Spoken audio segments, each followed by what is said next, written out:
You may be one of the many people who are watching this video and saying, not me, I'm not giving up on silver, never. Even if I've sold some at a profit, I still have a core stack. There's another group of people I'm talking about who have given up on silver, and that might be good for us. I'll explain in this video as we explore.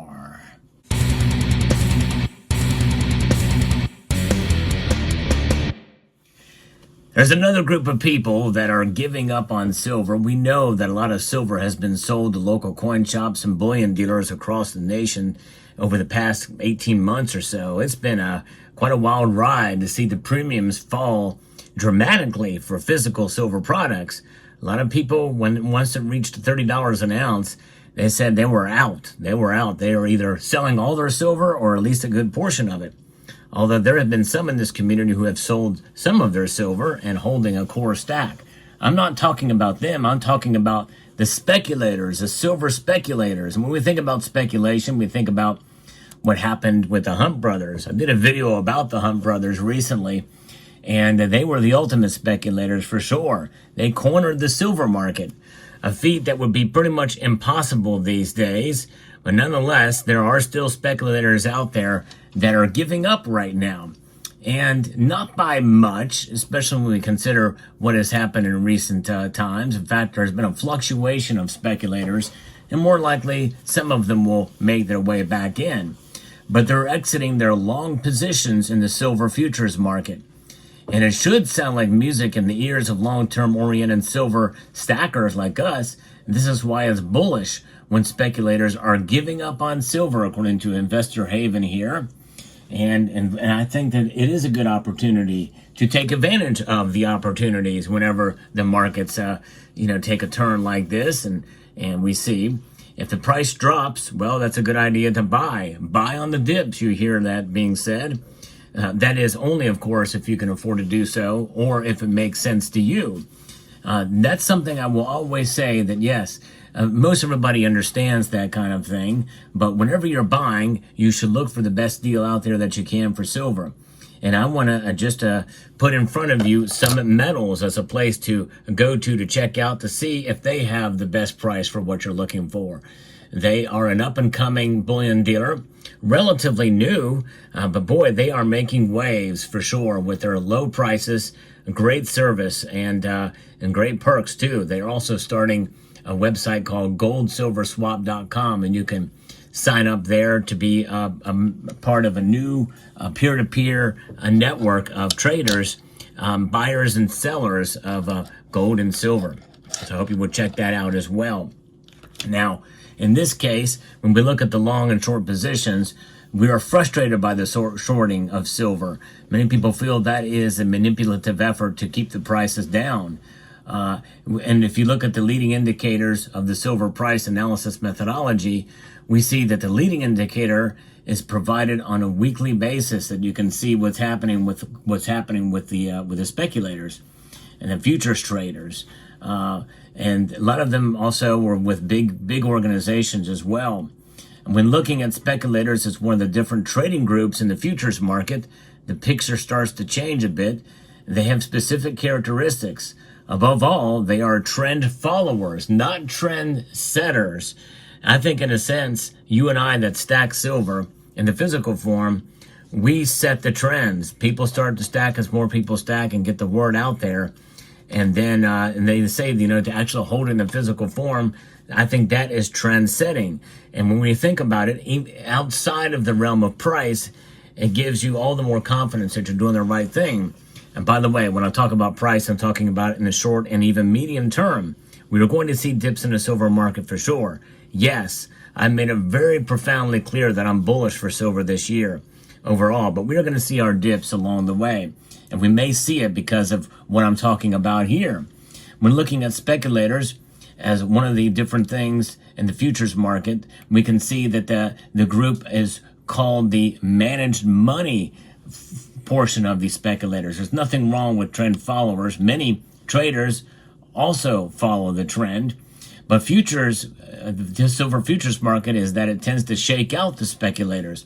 They get burned, and experts have been made the point over and over again that their trend following trading strategy, especially in the silver futures market, is not effective because it's the most difficult market to trade. I can't tell you how many people that have been following this channel and even have their own channels have vented their frustration at the silver market, and myself included. And when you look at the long-term silver charts, you have to look at it for a very long period of time to really see that it is a hedge against inflation. The dream of silver traders is to hit those moments in a time when silver moves up big. And when we look at a 50-year chart with quarterly candlesticks, it shows that there have been many instances in history in which silver moved up a few consecutive quarters, and only a handful of, well, actually only 3 real big movements, and really 2 massive ones, and they hit a wall at $50 an ounce both those times. Equally important from a trading perspective are the hefty declines in silver. Whenever silver moves lower, it tends to do so with a vengeance. We know that for sure. That's just no question about that we see that happen time and time again. That's what speculators in the silver futures market are trying to achieve. They keep on trying to hit a few consecutive winning quarters or a sharp move lower. Hence, I guess, the shorting of the futures market. Unfortunately, they tend not to be successful at this. While there is no studies that have been able to report specific results of this category of market participants, there is anecdotal evidence, at least, that speculators have a horrible performance in the silver futures market. And it makes sense. If you look at a chart, you can see that what happens through the course of time, over the last 10 years, it seems simply impossible to be successful with a silver trend following trading strategy in the futures market, because there's really not much of a trend. You talk about the movement, the cup and handle, and you look at it since about 1975 or so, you can see that cup and that bent handle, so to speak. And and some people think that we're on where we're sitting at right now, just under $30 an ounce, is something that is on an upward trajectory overall, and we're going to reach that $50 an ounce again, maybe even more naturally this time. But who knows? There was a lot of time between 2003 and 2011 where silver made a pretty steady uptick before it dropped during the Great Recession of 2007, 2008, and it dropped fairly dramatically. We're talking under $12 an ounce consistently. In fact, into the 8s and for a period of time.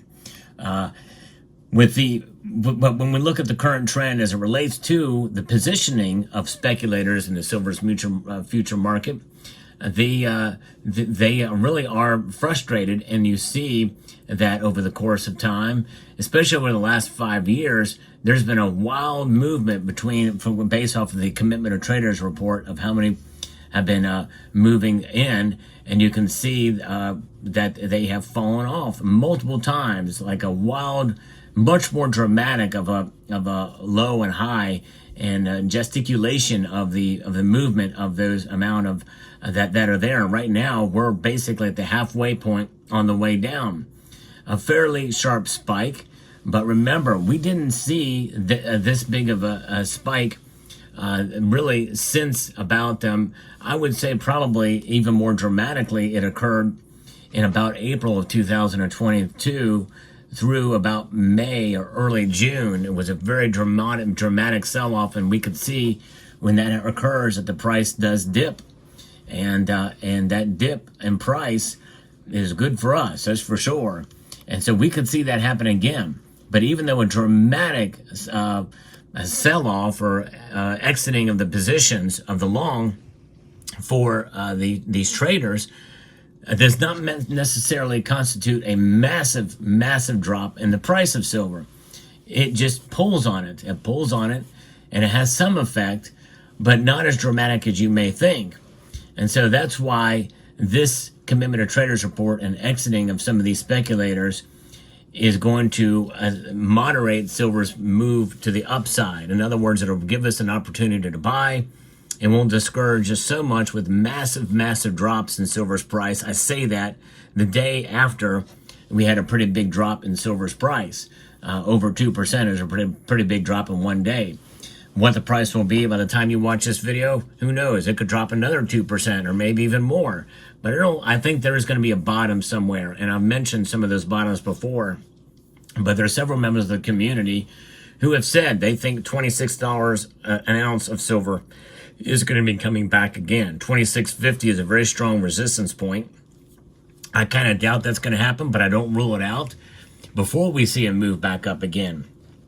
But I think in the end, I think there's more that is working for silver in the long run.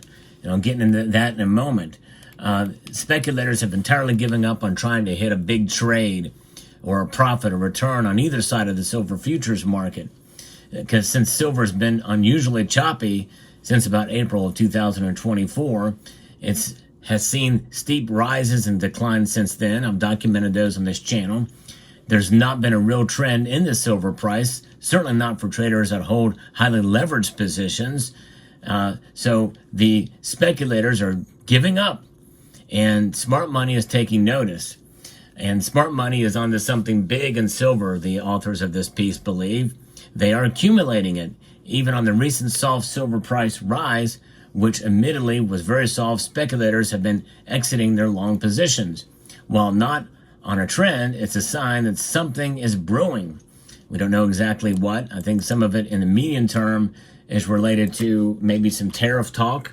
I think we need to pay attention to that. Whether or not that pans out is something to be determined, but it's a very real possibility the silver market is reacting, especially with the LBMA vaults being drained. So we'll see how that plays out. Now, they remain firmly bullish on silver in 2025 and beyond.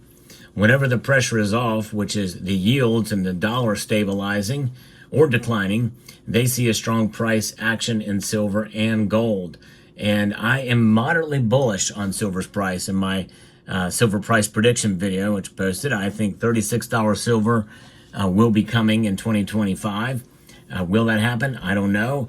Will we see pain before then? It is quite possible. This could contribute to that pain, what I'm sharing with you right now. So during that time, it's a good opportunity if your budget allows. Some of you may feel like you have enough silver.